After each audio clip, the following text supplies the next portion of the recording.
Unbelievably, I'm doing another video on the same woman, because she's back in the headlines again. Everyone's favourite jihadi, the hard worker in a burqa, dressed to impress in a suicide vest. It's of course the ISIS cum dustbin, Shamima Begum. Now her lawyer has managed to secure legal aid, so if like me you're a hard-working taxpayer, it's nice to know that part of that tax is being spent in an attempt to repatriate the unrepentant member of a fucking terrorist organisation. Now Miss Begum's family have employed Gareth Pearce. Now rather confusingly, Gareth is a woman.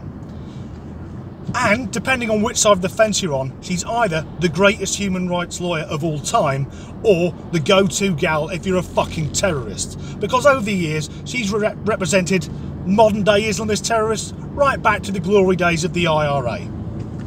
For years, she has been finding loopholes so her clients could literally get away with murder.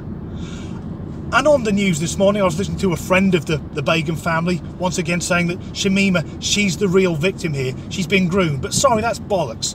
I use the internet a lot to research these videos. You can't accidentally find stuff on ISIS. You have to fucking look for it.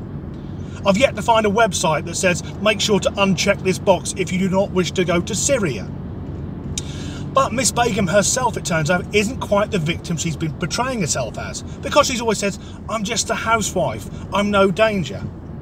But it transpires she wasn't just a housewife. She wasn't sat there wistfully staring out of the window, whiling away the hours until her husband got home after a hard day's murdering.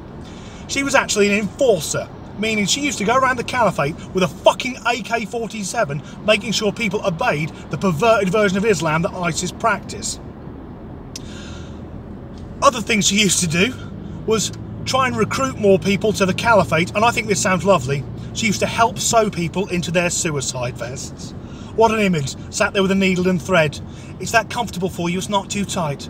Now off you go now, find a group full of infidels, and once you detonate, you'll be off to heaven for your allocated number of virgins. Of course, virgin is something which Shamima Begum most definitely isn't. In 4 years, she had 3 kids, all of which are fucking dead. And because ISIS didn't have any proper medical facilities, so I don't want to speculate too much on the state of her genitalia. But I bet her lady garden looks like a Cornish pasty that's been punched. But why is it legal aid anyway? Why not have Kickstarter do this? We could get people to fund her legal fight. That way it wouldn't piss off the taxpayers, but more importantly, the government would know who was funding it.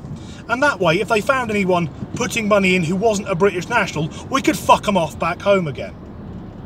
Actually, a friend of mine called Alan and myself are thinking about going into business, starting a small restaurant just for jihadis.